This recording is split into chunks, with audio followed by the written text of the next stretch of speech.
Bienvenue sur Ocrin Prod, j'espère que vous allez bien et que vous êtes prêts à en découdre. La fois dernière, nous avons vu les ourlets, ce qui est parfait pour finir une couture. Mais vous avez peut-être envie d'autre chose? Pourquoi pas mettre une petite touche de couleur pour rehausser votre couture? Genre un biais. Bon, c'est pas qu'on les utilise en tant que nœud, mais je vais vous apprendre comment on fait. Allez, c'est parti. Donc le biais, c'est une pièce de tissu, comme celle-ci, qui au départ a été coupée en travers dans le grand morceau de tissu. Donc en travers, en diagonale, ce qu'on appelle aussi le biais. C'est pour ça donc que ça s'appelle le biais. L'intérêt de faire ça, c'est parce qu'en fait, le morceau de biais est légèrement élastique et ça lui permet donc de prendre toutes les formes possibles et surtout de s'adapter à tous les contours, car c'est principalement pour ça qu'il est utilisé. Donc comme vous pouvez le voir ici, le biais du commerce a tendance à être déjà plié. Il y en a de différentes tailles, là j'en ai un petit, il y a un plus grand, voilà, c'est aussi plié comme ça. Il y en a toutes les couleurs, donc ceux-là sont en coton, celui-là est en polyester satiné, donc c'est plus joli, ça brille. Voilà. On peut le créer soi-même, je vous montrerai comment faire dans une prochaine vidéo.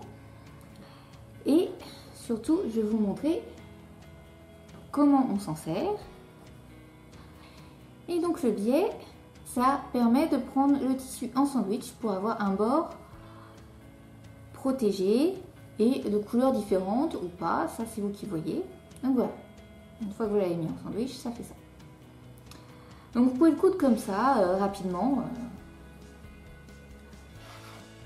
Vous le placez, vous l'épinglez, vous faites une petite couture tout au bord qui prend toutes les épaisseurs. Ça, c'est la méthode ultra rapide quand vous êtes vraiment pressé. Mais la véritable méthode, je vais vous montrer. Donc, vous prenez votre pièce de tissu. Là, on est sur l'endroit. De l'autre côté, j'ai marqué l'envers, histoire qu'on s'y retrouve. Donc, vous prenez l'endroit, vous prenez votre biais, de la même couleur ou d'une couleur différente, c'est vous qui voyez. Là, ça permet de faire très joli. Vous allez ouvrir votre biais.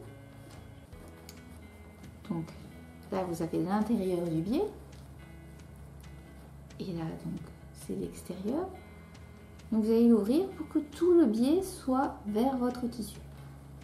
Vous allez épingler bord à bord.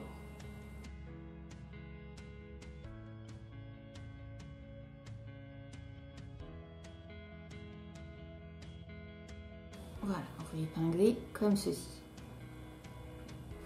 Et vous allez coudre sur le pli qui est marqué. Pile dessus. Donc pour coudre, normalement, il faut prévoir un fil de la même couleur. Pour que vous puissiez voir correctement, là j'ai choisi un fil noir qui va être très contrastant. Mais donc là, il faudrait plutôt que j'utilise un fil jaune.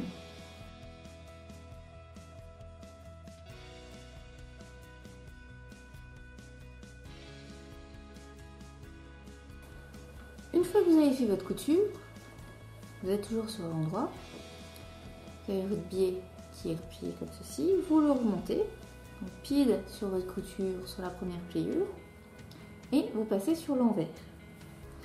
Donc là, vous voyez apparaître votre couture, celle qui est cachée par l'autre côté, et vous rabattez votre morceau de biais dessus. Comme ça, c'est pris comme je vous l'avais montré, en sandwich. Et donc, maintenant, il faut coudre ici, tout au bord, le plus près possible, pour maintenir toutes les épaisseurs. Et c'est là l'intérêt d'avoir un fil de la même couleur que le biais. Ça permet de ne pas voir les points de ce côté-ci, ni de celui-là. Ou en tout cas, d'être très discret.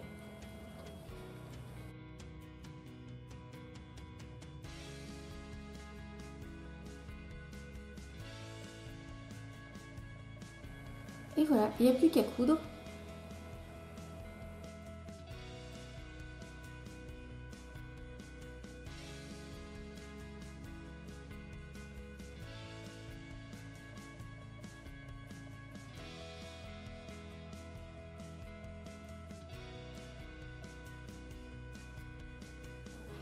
voilà.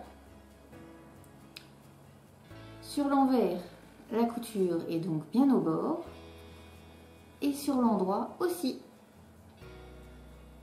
J'espère que cette vidéo vous a plu. Si c'est le cas, n'hésitez pas à mettre un pouce bleu. Si vous avez des questions, des suggestions, si vous avez besoin d'aide sur un point en particulier, mettez-le en commentaire, c'est juste en dessous. Abonnez-vous si vous avez oublié de le faire, c'est aussi en dessous. Et voilà, je vous dis à la prochaine. Allez, à très vite.